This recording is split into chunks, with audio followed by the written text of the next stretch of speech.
कबीर परमेश्वर जी की असीम रजा से आप पुण्यात्माओं को ये सत्संग सुनने को प्राप्त हुआ। प्रथम तो मानुष जन्म मिलना बड़ा दुर्लभ है। मनुष्य जीवन मिल जाता है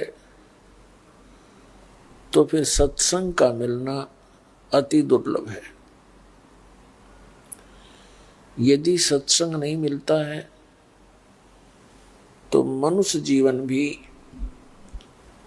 मिला या ना मिला एक समान होता है। मनुष्य जीवन का मुख्य उद्देश्य क्या है, इसकी जानकारी भी सत्संग से ही होती है। और सत्संग यहाँ आकर के केवल परमात्मा ही बताता है।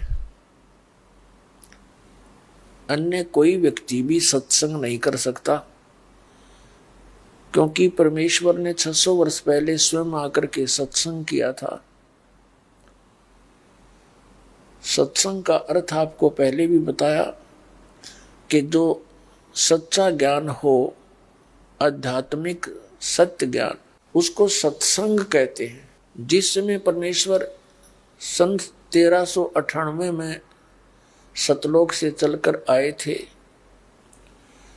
और 120 वर्ष तक एक जन साधारण की भूमिका करते हुए, जुलाहे का कार्य करते हुए और साथ में परमात्मा अपनी महिमा का प्रचार करते हुए यहाँ पर रहे, उस समय उन्होंने सत्संग किया था और उन्होंने अपने मुख कमल से जो ज्ञान दिया था वो कबीर वाणी कहलाती है। उसको श्रीमद् भगवत गीता अध्याय नंबर 4 के श्लोक नंबर 32 में कहा है कि वो सच्चिदानंद घन ब्रह्म के मुख से उच्चारित जो ज्ञान होता है, वाणी होती है, वो सच्चिदानंद घन ब्रह्म की वाणी कहलाती है। परमात्मा स्वयं आकर के अपने मुख कमल से यथार्थ ज्ञान बताता है, वो तत्व ज्ञान होता है। गीता जी अध्याय नंबर 4 के श्लोक 34 में फिर कहा कि उस तत्व ज्ञान को तू तत्वदर्शी संतों के पास जाकर समझ। उनको दंडवत प्रणाम करने से, कपट छोड़कर उनकी सेवा करने से वो तत्वदर्शी संत तुझे तत्व ज्ञान का उपदेश करेंगे। तो वो तत्व ज्ञान परमात्मा ने 600 वर्ष पहले बोला था। आदरणीय धर्मदास साहिब जी ने वो लिपिबद्ध किया था। उसको कबीर वाणी बोलते हैं। कबीर वाणी, कबीर वाणी के अंदर पूरा कबीर सागर, क्योंकि वो परमात्मा के वचन है, और कबीर साखी, कबीर शब्दावली, कबीर बीजक, ये सभी परमात्मा के द्वारा दिया हुआ ज्ञान है। और ये सत्य ज्ञान परमेश्वर ने आके बताया है, वो सत्संग है। और उसी ज्ञान को अब दास के ऊपर रजा करी है परमात्मा ने पुनः प्रचार करने की। क्योंकि जिस समय परमात्मा कबीर जी यानी परमेश्वर सतपुरुष जी सर्वप्रथम इस काल के लोक में आए थे हमारी सुध लेने के लिए, उस समय इस काल भगवान ने उनका विरोध किया था।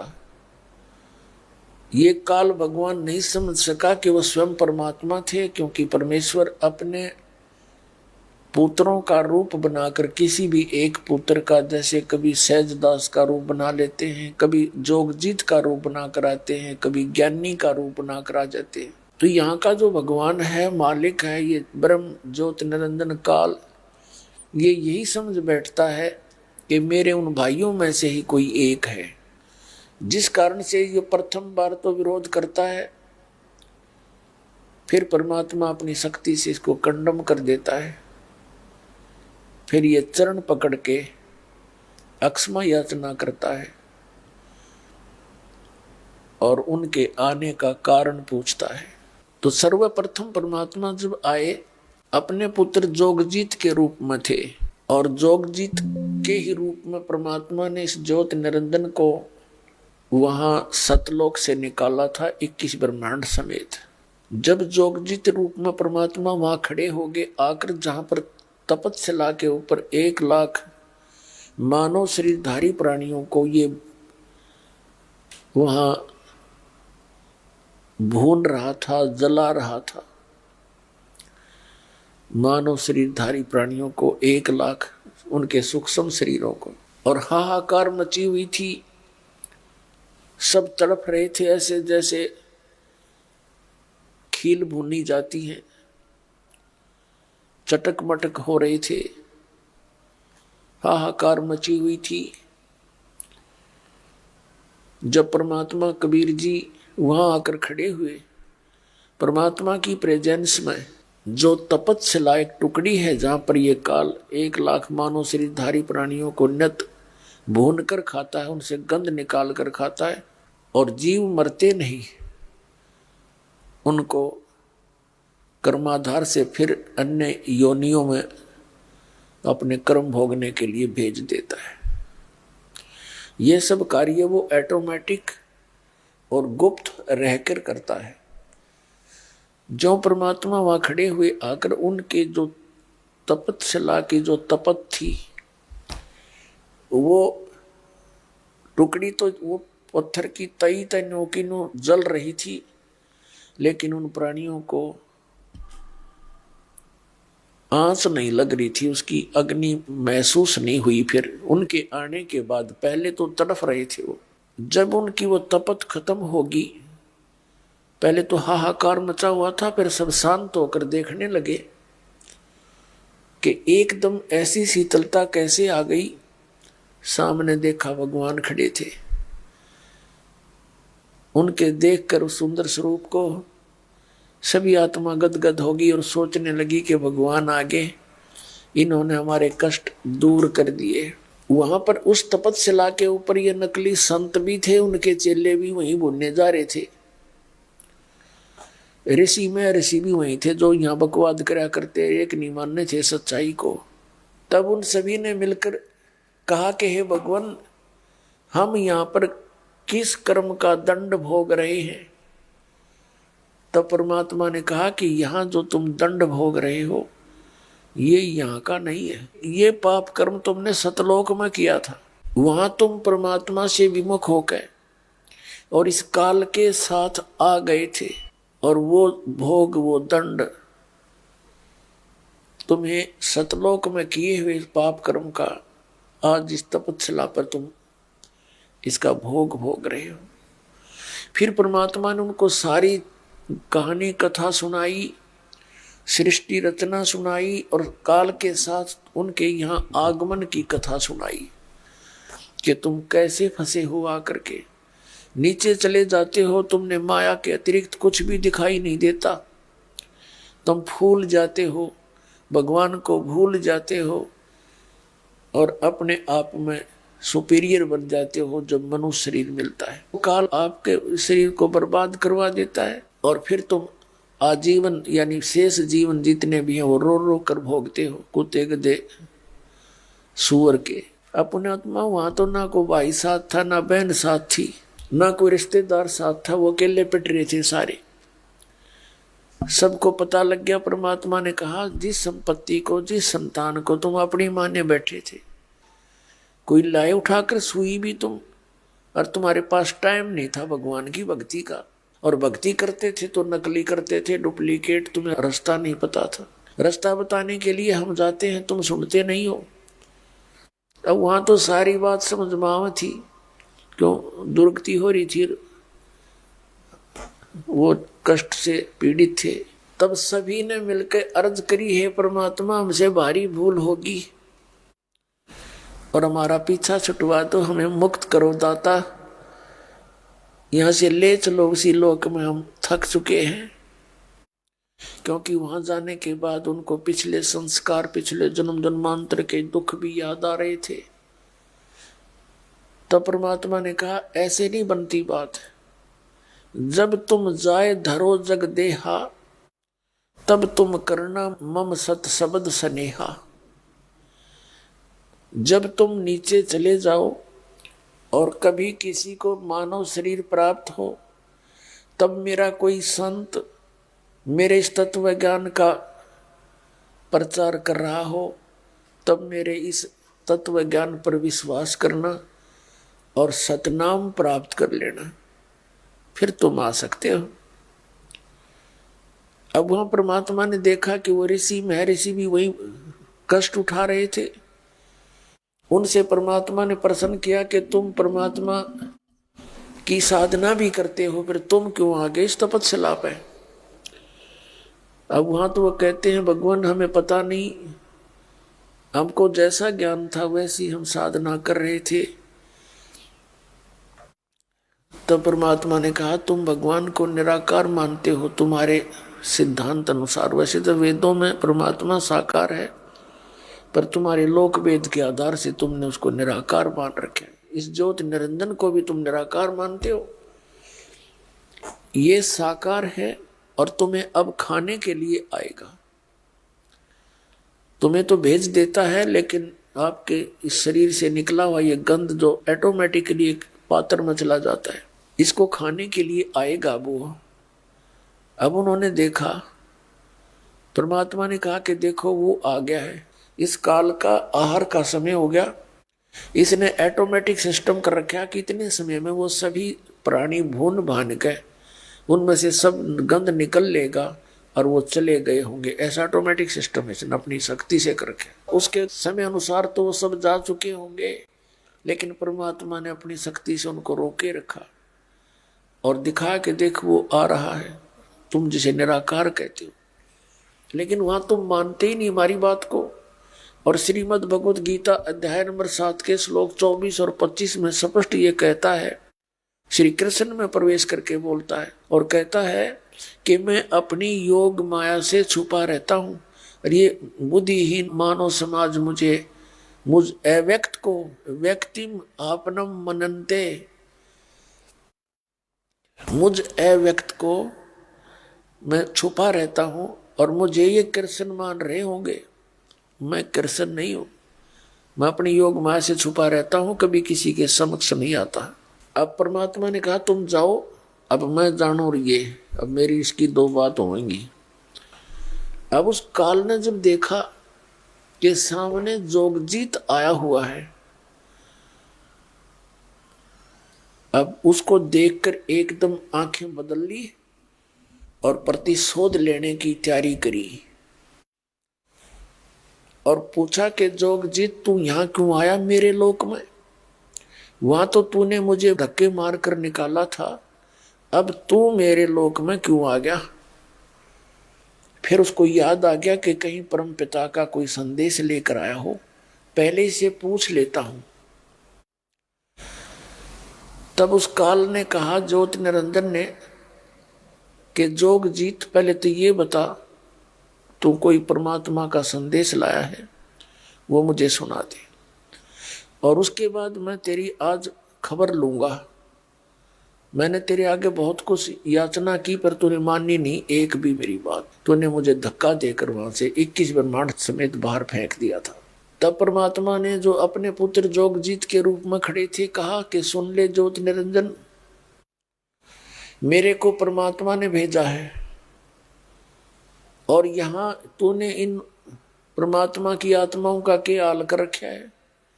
कोई गधा बना दिया, कोई कुत्ता, कोई सुअर, और किसी का बेटा मारा, किसी की बेटी मारी, हाहाकार माचरी। क्या ये ऐसे थे जब तेरे साथ आए? इनने के बिगाड़ा तेरा? तेरे साथ आगे तो ऐसा जुल्म नहीं करना चाहिए था तने। कोई मरो चाहे जियो, फ्लड आ गया कितना फ्लड आ गया, भूकंप है तो भूकंप आ गया, सूखा है तो सूखा मर गया, अकाल पड़ गया। कोई जीवन है इनका? तुमने ये क्या कर डाला? तो परमात्मा ने मुझे भेजा है और मुझे कहा है कि तू जा जोगजीत, सभी आत्माओं को मेरा ज्ञान करा दे। उसने उनको मिसगाइड कर दिया है, सबको भ्रमित कर रखा है, परमात्मा का तने नामो निशान मिटा दिया और तू खुद भगवान बन बैठा। मैं नीचे जाऊंगा और तेरी पोल खोल लूंगा सारी, तेरा भांडा फोड़ करूंगा। तू भगवान नहीं है, तू काल है, सबका नाश करता है, खाता है। और तूने जो अज्ञान फैला रखा है उस अज्ञान का नाश करूंगा इस तत्व ज्ञान से। और परमात्मा की प्यारी आत्माओं को ये सत संदेश दे करके और सतनाम दूंगा और सार नाम दूंगा, सबको वापस भेजूंगा। ये आदेश है परमपिता का। अब उसका तो आग लग गई एकदम, कहने लगा जोगजीत नीचे तो जब जागा ना तो न जान दूंगा, तुझे अभी खत्म करता हूं। तू तो मेरा बाग उजाड़न जाता है, तू तो मेरी खेती का नाश करने जा रहा है। क्योंकि इसने हमें यहां पर इसी उद्देश्य से रोका हुआ है, अपना आहार के लिए। आपका यह बात समझ में आओ चाहे मत आओ, क्योंकि आपने ज्ञान सुन नहीं रखा। बिल्कुल इसका कोई उद्देश्य नहीं, हमें मनुष्य जीवन देने का ये उद्देश्य है कि ये भक्ति करना ले, इनको इतना मिसगाइड कर दूं कहीं इनको पता लग जा, ये सतलोक ना चले जा, कोई आ जाए इनको ज्ञान देने वाला भगवान की तरफ से। और इसने अब आपको केवल अपना आहार के उद्देश्य से रखा है। इसने हमारे में से ही 3 पुण्यात्मा सेलेक्ट कर ली, उन्हीं में से एक को ब्रह्मा की पदवी दे दी, एक को विष्णु की दे दी, दूसरे को शिव की। और इन तीनों को भी एक एक गुण युक्त कर दिया अपने षड्यंत्र के तहत। अब इनके बस की बात नहीं, इनके अंदर से वो ऐसी वो निकल रही है, तरंगे निकलती हैं इनके अंदर से, और वो हमारे को अफेक्टेड कर रही है।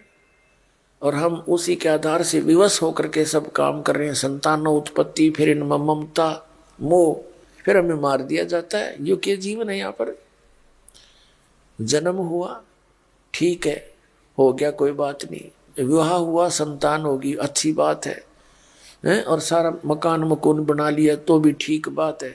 और मृत्यु कर दी, सारा परिवार मार दिया, यूं के तो खोया फिर यहाँ पर। यो क्या जीवन है? पर हमारी आंखें नहीं खुली, हमने कोई विकल्प नहीं मिला इसका। अब परमात्मा विकल्प बताने आते हैं तो उस समय तक हम इतने अज्ञानी बना दिए जाते हैं इस काल के द्वारा। हम इसके पक्ष में खड़े होकर इसी की ओर खड़े होकर के वाद विवाद करने लग जाते हैं अपने भगवान के साथ। काल ने देखा ही तो नाश करेगा मेरा, एकदम भयंकर होकर के, और परमात्मा के ऊपर जोगजीत अपना भाई जानकर उसको मारने के लिए बहुत भयंकर रूप बनाकर झपट्या। तो कबीर परमात्मा बताते हैं धर्मदास अपनी प्यारी आत्मा धर्मदास जी को कि उस समय मैंने सतनाम के 2 अक्षर का नाम जाप कर दिया। तो पुण्यात्मा ये हमारे लिए संकेत किया दाता ने कि आपके ऊपर कोई भी इस काल के जाल की, इसके देवता या पितर की या भूत की या भैरव की बताल की, किसी की भी आपके ऊपर निवासंका हो, और ये नाम जिसको प्राप्त हो सतनाम का जाप कर देना, इतनी दूर जाकर पड़ेगा ये सारा सौदा। लेकिन रहना मर्यादा में, लेकिन नाम आपका सुचारू रहना चाहिए, मर्यादा बनी रहे, फिर देखना खेल मालिक के। तो परमात्मा ने कहा मैंने सतनाम का सुमन कर दिया श्वास उश्वास से 2 अक्षर के का। तो यू काल ऐसे गिर गया जैसे पक्षी के पंख कट जाते हैं, पड़ा पड़ा तड़पे और कुछ बसा नहीं रही इसकी।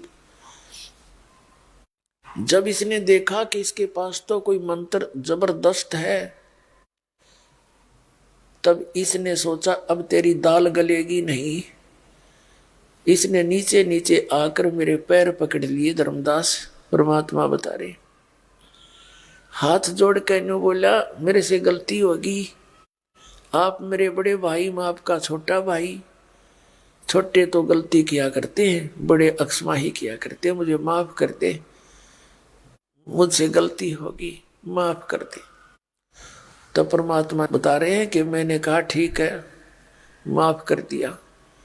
फिर उसने कहा कि भगवान एक मेरी प्रार्थना है, मेरी एक अर्ज है, उसको स्वीकार करो। 2-3 मेरे इस लोक में कुछ त्रुटियां हैं जो मेरे बस से बाहर हैं, कृपा आप उनको भी ठीक करना, मदद करना मेरी। तो परमात्मा ने कहा बोल क्या है तेरी? कि मैं आपसे कुछ वर मांगना चाहता हूं। आप मुझे कुछ वर दे दो ताकि मेरा ये राजपाट ठीक चलता रहे। तो परमात्मा ने कहा कबीर जी ने कि मांग के मांगा तू। वो बोला ऐसे नहीं, वचनबद्ध हो जाओ। हो गया वचनबद्ध, मांग ले। तब क्या मांगा इसने कि हे भगवान, 3 युगों में जीव थोड़े ले जाना, और चौथा युग जब कलयुग आवे तब तब शरण जीव बहु जावे। ऐसा वचन हर मोह दीजे, तब तुम गवन संसार ही कीजिए। जब परमात्मा ने कहा कि ठीक है भाई, मैं वचनबद्ध हो चुका हूं और मैंने 3 युगों में जीव कम ले जाऊंगा, और चौथा युग जब कलयुग आएगा तब मैं अपने जीव ले जाऊंगा। फिर इसने ये कहा कि भगवान एक प्रार्थना और है मेरी कि आप अपना ज्ञान दे कर ले जाना। आपका ज्ञान सुने, वो आपके मन में आपके ज्ञान को स्वीकार करे और आपके नाम जपे वो आपके, और मेरे ज्ञान पर आधारित रहे, मेरा काल का नाम जपे तो वो मेरे। आप बाई फोर्स ना ले जाना। परमात्मा बोले बाई फोर्स नहीं ले जाऊंगा। और बोल क्या चाहता है? 1-2 और डिमांड परमात्मा से की थी, वो भी तथास्तु करती मालिक ने। वो फिर समय आने पर बताएंगे। जब सारी स्वीकृति होली, उसी समय आंख बदल गया और कहने लगा जोगजीत जाओ बेशक नीचे चले जाना, कलयुग में आओगे ना तुम। कलयुग में जब तुम आओगे या अपना कोई संदेश वाहक भेजोगे, उस समय इन सभी प्राणियों को इतना अज्ञानी बना दूंगा अपने नकली दूत भेज के। जब तुम्हारा संत या तुम जाओगे तुम्हारी कोई सुनेगा नहीं। क्या बताया उसी समय इसने कि 12 पंथ करूं मैं साजा, नाम तुम्हारा ले करूं आवाजा। 12 पंथ नाम जो ले ही, वो हमरे मुख आन समोई। जाइयो जोग जीत संसारा, जीव न माने कहा तुम्हारा। जीव तुम्हारा कहा न माने, हमारी ओढ़ हो बाद बखाड़े। कहने के बेशक चले जाना, हमारी तरफ होकर के तुम्हारे साथ विवाद करेंगे, कोई नहीं सुनेगा, इन्हीं से कंडेम कर दूंगा और 12 नकली दूत भेजूंगा और कबीर नाम से वो पंथ चलाएंगे, तेरे नाम से सतलोक और सचखंड की बात करा करेंगे और नाम देंगे सारे नकली। तो नाम पर सारा खेल है, नाम पर सब कुछ, सारा कुछ संत मता नाम पर आधारित है। नाम से ही मोक्ष होगा। नाम सत्य हो, सच्चा नाम हो, 2 अक्षर का हो। परमात्मा ने कहा ठीक है, तू अपना काम करे, हम अपना करेंगे, कर लिए जो तूने करना है। तो परमात्मा ने कहा था कि जब 5500 वर्ष कलयुग बीत जाएगा, उस समय मैं स्वयं जाऊंगा। धर्मदास जी को बताया था। अब आपको जो दास आज का सत्संग उद्देश्य रखता है, उसके लिए भूमिका बनाई है। और सुबह के सत्संग में एक टॉपिक स्टार्ट किया था, वो बीच में रह जाता है क्योंकि ये ऐसा तत्व ज्ञान है, हर तरह से इसको सब सुनाकर समझाकर और एक पॉइंट पर लाना पड़ता है ताकि आसानी से समझ सको आप। वो क्या पॉइंट था कि धर्मदास जी एक बहुत बड़े सेठ थे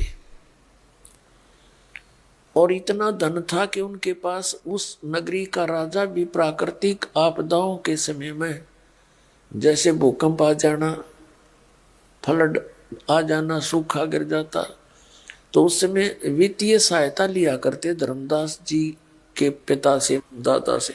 इतना धनी होते हुए फिर परमात्मा की चाह। अब धर्मदास जी को परमात्मा मथुरा में मिले थे। आदरणीय धर्मदास साहिब जी ने एक गुरु भी बना रखा था, रूपदास नाम का वैष्णव साधु। और उसने क्या दे रखा था उसको? एक तुलसी की लकड़ी के मणिये की कंठी और एक लंबा सा तिलक, जैसा वैष्णव साधु बनाते हैं, वो वैष्णव परंपरा से दीक्षित होने का प्रतीक होता था। धर्मदास जी लगभग 65 वर्ष के हो चुके थे। एक उनके पुत्र था नारायण दास और संतान नहीं थी। अब वो घर से मुक्त हो चुका था, कारोबार बच्चा करता था और वो तीर्थ यात्रा उद्देश्य से चल पड़ा, जैसा उसके गुरु रूपदास जी ने आध्यात्मिक मार्गदर्शन कर रखा था।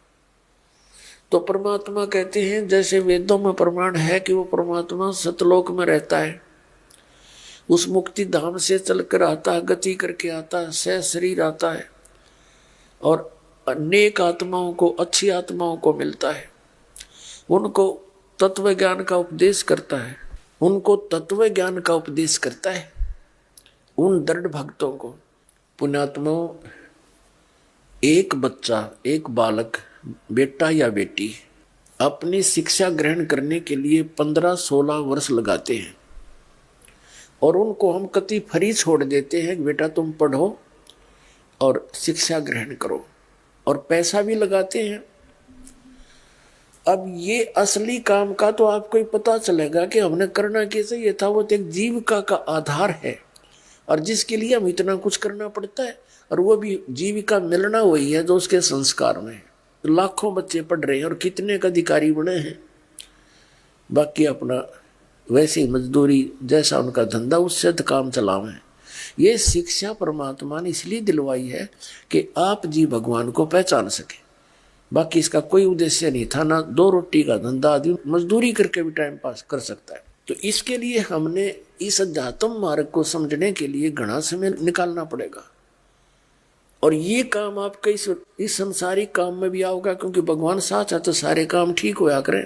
जब इंसान अपने प्रयत्न से थक लेता है और सब जगह से काम उसके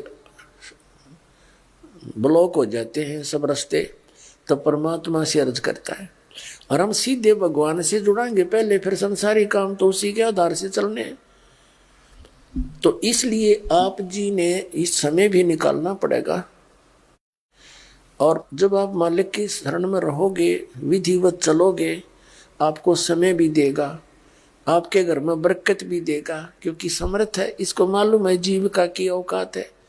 यहाँ काल मुंह भी ना करने दे आपको इधर, ये तो मालिक लाया आपको अपने बच्चे को प्रेरणा दे दे के, कि ना जाने किस प्रकार की कथा सुना सुना के, जैसे टीवी के माध्यम से, पुस्तकों के माध्यम से आप तक संदेश भिजवाया उस दयालु ने। आपके भाई बहन जा जाकर संदेश देकर आए और वहाँ इनके साथ कैसे दुर्व्यवहार करवाया दुष्ट लोगों ने, पर हम परवाह नहीं करते। हमारे साथ कुछ भी हो, लेकिन हम अपना उद्देश्य नहीं छोड़ेंगे, इस ज्ञान को भगवान के बच्चों तक पहुँचाकर दम लेंगे।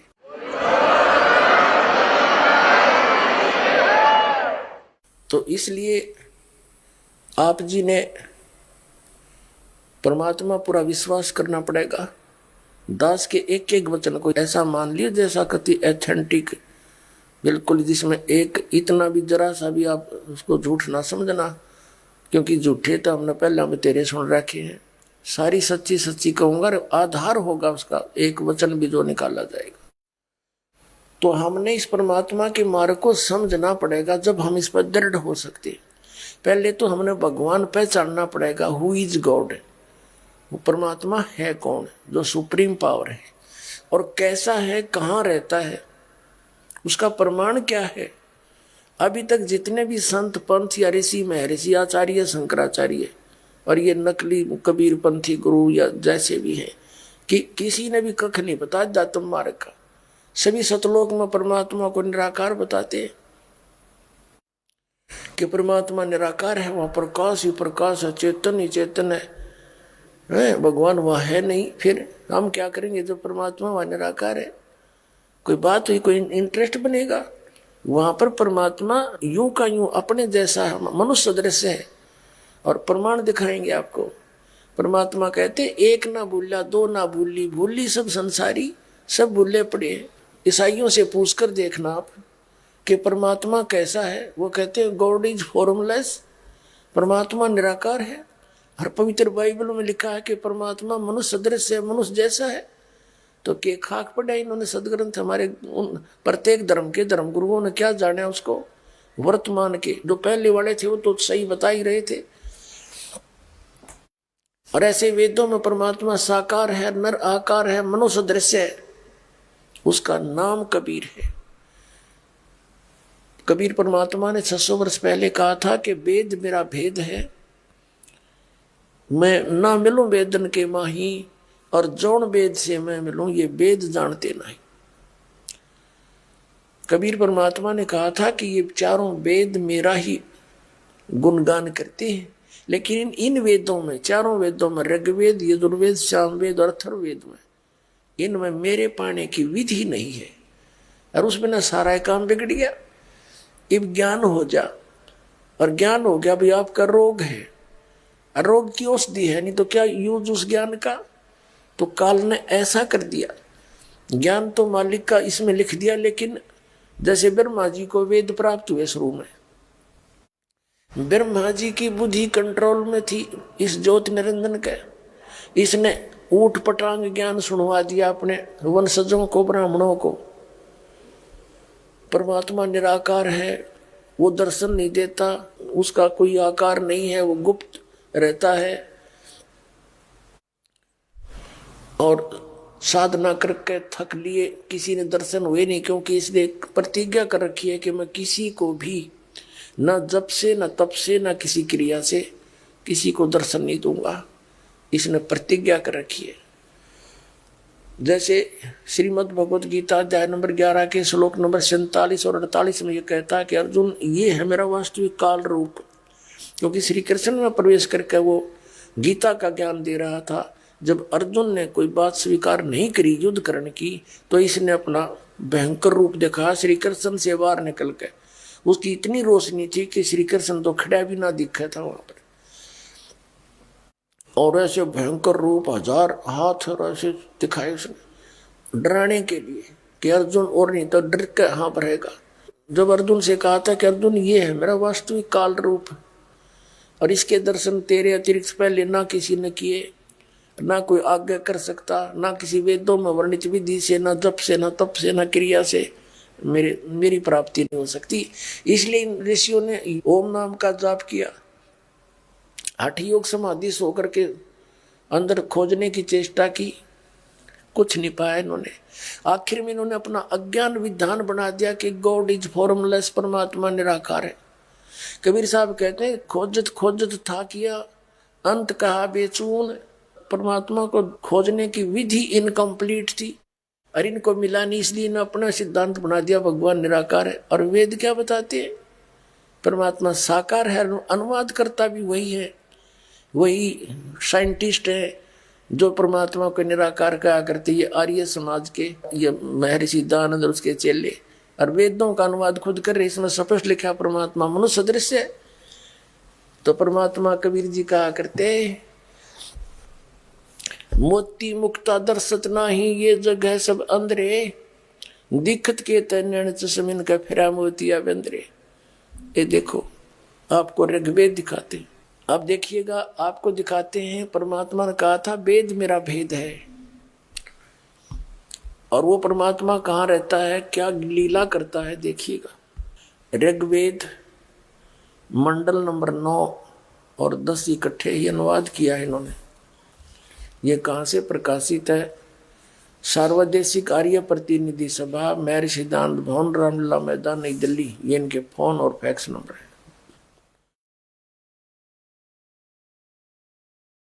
मुद्रक है Prince offset printers, 1510 Pataudi house, Daryaganj, नई दिल्ली से। ऋग्वेद मंडल नंबर 9 सूक्त 86 का मंत्र 26 है। इसमें क्या लिखा है कि यज्ञ करने वाले यजमानों के लिए परमात्मा, यज्ञ माने धार्मिक अनुष्ठान यानी भक्ति, साधना करने वाले यजमान माने साधकों के लिए परमात्मा सब रास्तों को सुगम करता हुआ उनके विघ्नों को मर्दन करता है, यानी उनके संकटों का नाश करता है, उनको पवित्र करता हुआ और अपने रूप को सरल करता हुआ, अपने रूप को सरल करता हुआ वह कांति में परमात्मा इन्होंने यहाँ गड़बड़ कर दी। ये यहाँ पर है मूल पाठ के अंदर कबीरत्व, हम इसको कबीर बोलते हैं, कबीर। इन्होंने क्या किया है, ए अलग कर दिया और छोटे जो आधा रे था हलंत वाला उसको अपसर्ग में बदल दिया और ऐसे लिख दिया कवि। और इसका अर्थ लिखना था, इन्होंने कबीर देव, चाहिए कबीर देव लिख देते, हम कबीर बोल रहे हैं उसने, तो यहां लिखना था वो कबीर देव, देव माने परमात्मा, कबीर माने कबीर, वो कबीर परमात्मा है। विद्युत के समान क्रीड़ा करता हुआ वर्णीय पुरुष को यानी अच्छी आत्मा को प्राप्त होता है। अब पहले ये कंसेप्ट क्लियर करेंगे कि कबीर का अर्थ क्या होना चाहिए। यहां होना चाहिए कबीर देव। जैसे एक यजुर्वेद है, यजुर्वेद, ये देखिएगा, ये यजुर्वेद है, ये छोटा रे ऊपर लगा है और इसको अलग संधि छेद करके ये दो अपसर्ग यहां लगाए जा सकते हैं। और जहां पर इस यजुर्वेद की महिमा हो और वहां केवल यजु ही लिखा हो तो लिखना पड़ेगा उसको यजुर्वेद है वो, ये देखना। ये भी इस आर्य समाज के द्वारा प्रकाशित है। प्रकाशक है सर्वदेशी आर्य प्रतिनिधि सभा 2/5 महर्षि दान भवन रामलीला मैदान नई दिल्ली। इसके अनुवाद करता महर्षि दानंद सरस्वती है और ये वहीं से छपा है। मुद्रक है Prince offset printers 1510 Pataudi house Daryaganj नई दिल्ली से। अब हम इसके 36वें अध्याय में आते हैं। ये है 6300 अध्याय यानी अध्याय 36 है। ये इसका प्रथम मंत्र है। इसमें क्या लिखा कि ये लिखा है रचम वाचम परपदे मनो यजु परपदे। अब जो यजु शब्द है ये यजुर्वेद के बारे में लिखा है। अब इसका अनुवाद करते समय इस महर्षि दानंद ने ठीक किया, यहां यजु का अर्थ यजुर्वेद किया, ये बहुत अच्छा किया। यदि यहां इसका अर्थ कर देता कोई और तो ये महिमा यजुर्वेद की थी, ये ना लिखकर यहां लिख देते कोई भी इसका अर्थ यज्ञ सतुतियां या कोई अन्य अर्थ कर, क्योंकि शब्द का अर्थ तो होता ही है। तो यहाँ ये सारा फेल हो जाते, ये सारा टॉपिक ही खत्म हो जाता, क्योंकि ये यजुर्वेद की जानकारी थी, ये ठीक लिख दिया। इसी प्रकार अब हम आते हैं फिर उस ये ऋग्वेद मंडल नंबर 9 सूक्त 86 के मंत्र 26 पर। अब हम ऋग्वेद में फिर आगे हैं और यजुर्वेद रख दिया, इतना ही लेना था। ऋग्वेद मंडल नंबर 9 सूक्त 86 मंत्र 26 है ये। इसमें यहाँ कबीर अत्यो और यहाँ लिखना था वह कांति में परमात्मा कबीर देव। अब सारा स्पष्ट हो जाएगा कि परमात्मा अपने भक्तों के लिए, यज्ञ करने वाले यजमानों के लिए, यज्ञ माने धार्मिक अनुष्ठान यानी साधनाएं करने वाले साधकों के लिए, भक्तों के लिए परमात्मा सब रास्तों को सुगम करता हुआ उनके विघ्नों को मर्दन करता है, नष्ट करता है उनके संकटों का, उनको पवित्र करता हुआ और अपने रूप को सरल करता हुआ वह कांति में परमात्मा कबीर देव। वो कबीर देव यहां लिखना चाहिए था कबीर देव। विद्युत के समान क्रीड़ा करता हुआ वर्णीय पुरुष को प्राप्त होता है। अपने आत्मा वहां सतलोक के अंदर परमात्मा की कैसी रोशनी है, उसके एक रोमकूप में करोड़ सूर्य मिला दे करोड़ चंद्रमा, इतना तेज है उस मालिक के शरीर का, उससे भी अधिक पड़ता है। और वो एज इट इज यहाँ आ जा अपनी उसी शोभा में, तो हम कुछ देख नहीं सकते, हमारी चरम दृष्टि बंद हो जाएंगी, जैसे उल्लू सूर्य को नहीं देख सकता। इसलिए वो परमात्मा हल्के तेज पुंज का शरीर और अन्य रूप बनाकर और फिर हमें आकर मिलता है। ऐसे आदरणीय गरीबदास साहिब जी ने कहा कि तेज पुंज अन्य दे धर कर, हल्की तेज पुंज का शरीर बनाकर वो परमात्मा इस विध हमको भेंट ही ऐसे मिलता है हमारे को आकर के। और वो वेद प्रमाणित कर रहे हैं। तो ये वेद भी कह रहे हैं कि वो अपने रूप को सरल करके आता है, हल्का बनाकर आता, ताकि हम उसको आसानी से देख सकें। ये देखिए अब हमने 26 पढ़ लिया। अब हम 27 मंत्र पढ़ेंगे। ऋग्वेद मंडल नंबर 9 सूक्त 86 का मंत्र अब 27। इसमें क्या किया कि जो परमात्मा, हम इतना ही पढ़ेंगे इसमें, जो परमात्मा ध्युलोक के तीसरे पृष्ठ पर विराजमान है, जो वहां तीसरे पृष्ठ पर रहता है। अब इससे एक तो ये सिद्ध हो गया कि परमात्मा ऊपर रहता है, ध्युलोक के भी तीसरे पृष्ठ पे। ध्युलोक माने तेजो में लोक है, सतलोक, उसके 3 भाग हैं, उसके तीसरे पृष्ठ पे, यानी सबसे ऊपरले हिस्से में परमात्मा का एक बहुत बड़ा गुम्बद है, उसके अंदर मालिक बैठे हैं, एक सिंहासन के ऊपर विराजमान है, सिर पे मुकुट है जैसे राजा लोग होते हैं, और ऊपर एक बहुत सुंदर छतर है सवेत। गरीबदास साहिब जी ने कहा कि सवेत छतर सिर मुकुट विराजय और देखत न उस चेहरे नो, कि तुम्हारी वो साधना ही नहीं बनी है जो तुम उस मालिक को देख सको सतलोक में, इसलिए तुम ये काल के बंधे पड़े हो। अब हम आते हैं ऋग्वेद मंडल नंबर 9 सूक्त 82 का 82 का। ऋग्वेद मंडल नंबर 9 सूक्त 82 और इसका मंत्र नंबर 1 में कमाल कर दिया।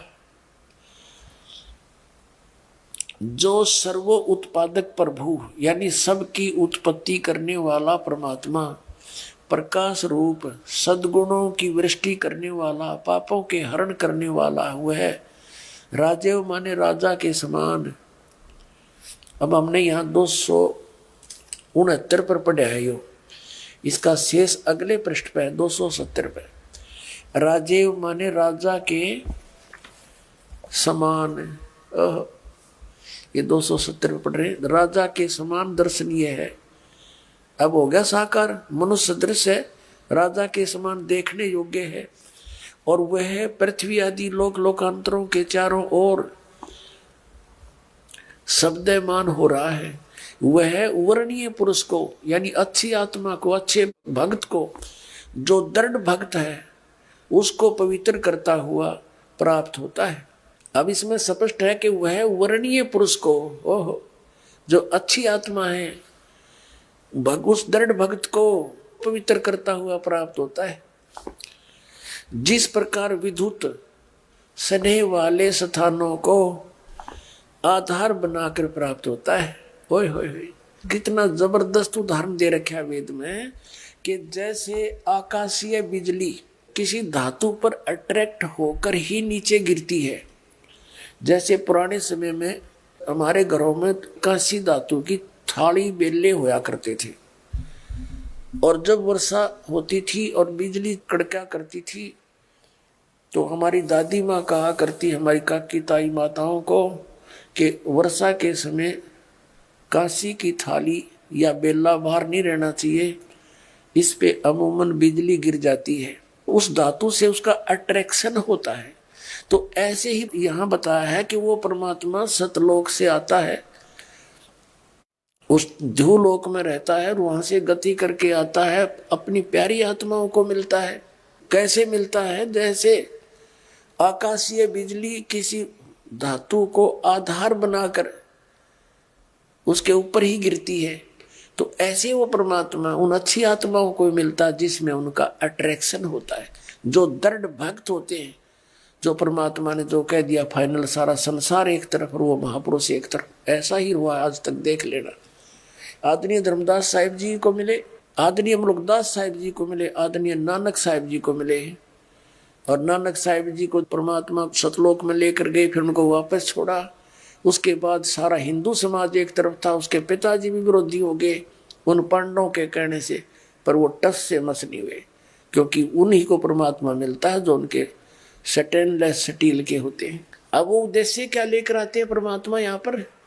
ऋग्वेद मंडल नंबर 9 सूक्त 82 का हमने मंत्र 1 पढ़ लिया। अब दूसरे में स्पष्ट कर दिया है कि हे परमात्मन, उपदेश करने की इच्छा से आप, यानी तत्व ज्ञान प्रचार करने की इच्छा से आप महापुरुषों को प्राप्त होते हो। ओए होए, और आप अत्यंत गतिशील पदार्थ के समान, जैसे बिजली एकदम आ जाती है ऊपर वाली 1 सेकंड में, हमारे आध्यात्मिक यज्ञ को प्राप्त होते हो। जहां धर्म भंडारे होते हैं वहां परमात्मा की प्रेजेंस होती है।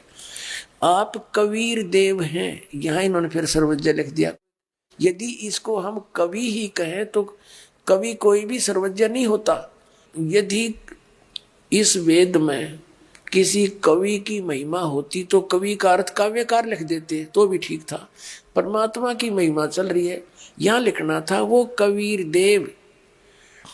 ये देखो, ये मूल पाठ देखिए, ये है कबीर वेदस्य, यू रे लगा ऊपर आधा। इन्होंने इसको यहां अपसर्ग लगा दिया जैसे यजुर्वेद में।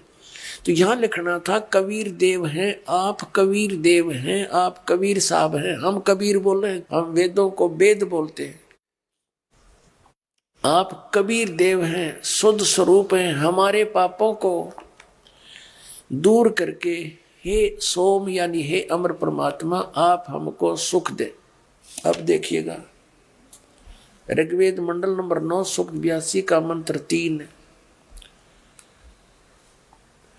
पवित्र यज्ञों में रक्षा से आप प्राप्त होते हैं और पृथ्वी आदि लोक लोकांतरों में गति करते हुए सर्वव्यापक आप स्वयं गतिशील होकर के विराजमान होते हैं। आप स्वयं गतिशील होकर के यानी वहां से चलकर नीचे आते हो, इसका ये अर्थ है। अपने आत्माओं, ये वेद जो हैं, इन वेदों की कितनी महिमा हम सुनते आए हैं और कितने शिरोधार्य हैं ये पूरे हिंदू समाज के लिए। वैसे तो विश्व के लिए हैं ये सबके, लेकिन अब ये हिंदुओं के नाम कर रखे हैं तो हम हिंदुओं के मान लें।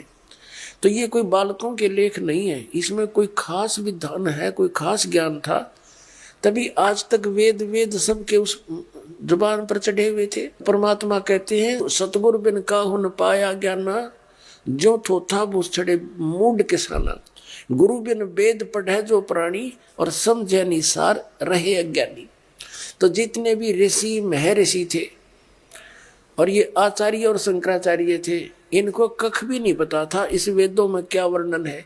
अटपट मारा करते, इनसे हटकर ज्ञान दिया करते थे। जैसे पुराणों में लिखा है कि ब्रह्मा विष्णु महेश नासवान है, इनकी जन्म मृत्यु होती है।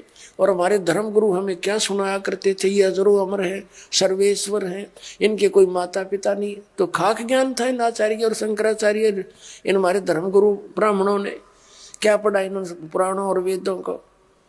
तो पुण्यात्मा ने बैठा बैठा लिया अपना भी, और हम भी डबो दिए। हमारे दादे परदादे सारे भूत बनवा दिए, और फिर उनके श्राद्ध निकलवाएंगे, श्राद्ध निकालो उनके। है तेरा गजब हुई। अब दया करी दाता ने, स्वयं आकर वो ज्ञान दे करके वो प्रमाण देंगे कि परमात्मा कैसा होता है, क्या लीला करता है। अब वेदों में लिखा है कि वो परमात्मा पूरी सृष्टि को संभालने के लिए 3 सतिथि में रहता है। एक में तो वो वहां सतलोक में रहता है, तेजों में शरीर बनाकर वहां बैठ जाता है सिंहासन के ऊपर, जैसे राजा बैठा होता है बहुत बड़े गुम्बद में महल के अंदर। और दूसरी लीला करता है वो प्रत्येक युग में, उसके प्रारंभ में तकरीबन वहां से चलकर आते हैं एक कमल के फूल पर, सरोवर के अंदर, नगर से बाहर वन में एक शिशु रूप धारण करके प्रकट हो जाते हैं। वहां से उनको निसंतान वो व्यक्ति उठा ले जाते हैं। और फिर वो क्या लीला करते हैं परमात्मा, इसमें आए थे कलयुग में सन 1398 में ज्येष्ठ सुदी पूर्णमासी को वो परमात्मा सतलोक से चलकर आए संवत 1455 सन 1398 में, और कमल के फूल पर लहर तारा तालाब में काशी में प्रकट हुए। उनको देखने वाले एक अष्टानंद नाम के ऋषि थे जो स्वामी रामानंद जी के शिष्य थे। परमात्मा कबीर जी सतलोक से चलकर आए एक शिशु रूप धारण करके, लहर तारा तालाब काशी से बाहर एक वन में था जिसमें गंगा का जल उछलकर लहरों के द्वारा गऊ घाटों के ऊपर से, वर्षा के दिनों में जब फुल स्विम पर चलती थी गंगा, लहरों से उछल उछल कर पानी बहुत बड़े सरोवर का रूप धारण कर लेता था। और फिर सारा वर्ष उसका बहुत सुंदर जल रहता था। ये नीरू नीमा कौन थे जिनको परमात्मा मिले थे? ये उसी जन्म में ब्राह्मण और ब्राह्मणी थे। गौरी शंकर नाम था नीरू का, सरस्वती नाम था नीमा का। ये गौरी शंकर ब्राह्मण बहुत बड़ा एक नेक व्यक्ति था और भगवान शिव का पुजारी था। भगवान शिव की शिव पुराण से कथा सुनाया करता था, जैसी उसने समझ थी, बगैर किसी लोभ लालच के सुनाता था। जो दक्षिणा आ जाती थी उससे अपना रोजी रोटी चलाता था और उससे पैसा बच जाता था, उसको धर्म में लगा देता था, संग्रह नहीं करता था। इस बात से उसके बहुत प्रभाव बन गया और अधिकतर श्रद्धालु उस गौरी शंकर के साथ रहने लगे। तो अन्य जो ब्राह्मण थे जो मिसगाइड करते थे दुनिया को, उनकी रोजी रोटी कुछ कम होगी तो वो ईर्ष्या किया करते थे उस गौरी शंकर से। और मुसलमानों को इस बात का ज्ञान था कि गौरी शंकर हिंदू धर्म का प्रचार घना कर रहा है और दूसरे जो मौजिज ब्राह्मण हैं वो इससे ईर्ष्या करते हैं। उन्होंने इसका फायदा उठाया और उनको जबरदस्ती मुसलमान बना दिया, अपना जूठा पानी छिड़क दिया, सो उनके कपड़ों पर उनके बर्तनों में डाल दिया। और वो ब्राह्मण दूसरे जो नकली थे वो तैयार थे पहले, उन्होंने सब जगह मुनादी करवा दी कि वो गौरी शंकर मुसलमान बन गया, वहाँ कोई नहीं हिंदू जाएगा। उसका गंगा में स्नान करना भी बंद करवा दिया। अब मुसलमानों ने उनका नाम बदल दिया, गौरी शंकर का नाम रख दिया नूर अली, सरस्वती का नाम रख दिया नियामत। अपभ्रंश करके उनको नीरू और नीमा कहने लगे। अब उनको रोजी रोटी की समस्या आ गई, जीविका कैसे चलाएं? तो उन्होंने एक सिंपल सा तरीका अपनाया कि 4 लकड़ के लठ गाड़ के डंडे, उसमें एक कपड़ा बुनने का काम शुरू कर दिया, जिसमें ना कोई मशीन लेनी ना कुछ और, अपना सिंपल सा काम वो शुरू कर दिया। जिस कारण से वो जुल्हा कहलाने लगे। उनका कोई संतान नहीं थी। अब गंगा के घाट पर स्नान करना बंद कर दिया। प्रतिदिन स्नान करते ही थे वो, तो लहर तारा तालाब में स्नान करने के लिए डेली जाया करते, सुबह सुबह वक्त से उठकर। जिस दिन परमात्मा सतलोक से चलकर आए शिशु रूप धारण करके लहर तारा तालाब में कमल के फूल पर विराजमान होने के लिए आए, तो उस समय एक अष्टानंद नाम के ऋषि जी, जो महर्षि रामानंद जी के शिष्य थे, रामानंद जी भी ब्राह्मण थे, 4 वेदों के, गीता के और 18 पुराणों के वो मर्मज्ञ माने जाते थे। उन्होंने 1400 ऋषि शिष्य बना रखे थे। उनमें से एक ऋषि अष्टानंद जी थे। वो भी सुबह सुबह स्नान वहाँ उस पवित्र जल में करने जाते थे और वहीं बैठकर एकांत स्थान पर अपने गुरुजी द्वारा प्राप्त उस साधना का अभ्यास करते थे। उस दिन भी जब वो परमात्मा सतलोक से जब आए तो क्या देखा अष्टानंद ने कि ऊपर से एक प्रकाश का पुंज, प्रकाश का गोला आ रहा है। अब जो उसने ऊपर को देखा तो एकदम उसकी आंखें उस तेज को सहन नहीं कर सकी, आंखें बंद हो गई। आंखें बंद होने के बाद उसने क्या देखा, जैसे हम सूर्य की तरफ देख लेते हैं, हमारी आंखें ज्यादा समय नहीं देख सकती, आंखें बंद हो जाती हैं, या दूसरी तरफ हम करके देखते हैं तो सूर्य का प्रकाश रहित आकार दिखाई देता है। ठीक इसी प्रकार अष्टानंद की जब आंखें खुली तो क्या देखा उसने, आंखें बंद करी, उसमें भी दिखाई देता है वो आकार। क्या देखा कि नवजात शिशु दिखाई दे रहा है उसको, और उसी का वो प्रकाश था। लहर तारा तालाब में कमल के फूल पर आते ही वो परमात्मा ने वो सारा अपना प्रकाश सिमेट लिया और नवजात शिशु रूप में वहां पर विराजमान हुए। अष्टानंद जी तो उठकर चले गए, भी ये अपने गुरु जी से पूछूंगा मैं कि मेरी भक्ति की उपलब्धि है या मेरा कोई भ्रम है। तो वो इसलिए उठकर चला गया। जाकर के रामानंद जी से प्रार्थना की कि गुरुदेव ऐसे ऐसे मैंने ऊपर से एक प्रकाश का गोला आता देखा, उसको मैं देख नहीं सका, मेरी आंखें बंद होगी। फिर मैंने देखा कि उसमें एक नवजात शिशु नजर आया। ये क्या लीला थी, मेरी भक्ति की उपलब्धि है या कुछ मेरा भ्रम है? तो रामानंद जी ने कहा कि बेटा ऐसी स्थिति जब होती है तो ऊपर के लोकों से अवतार आते हैं और वो यहाँ किसी माँ के गर्भ में स्थान पाएंगे और फिर बाहर आकर लीला करेंगे। अब रामानंद जी को इतना ही ज्ञान था कि इनके अवतार माँ से ही पैदा होते हैं, और ये अवतार तो परमात्मा है, ये किसी माँ से जन्म नहीं लेता।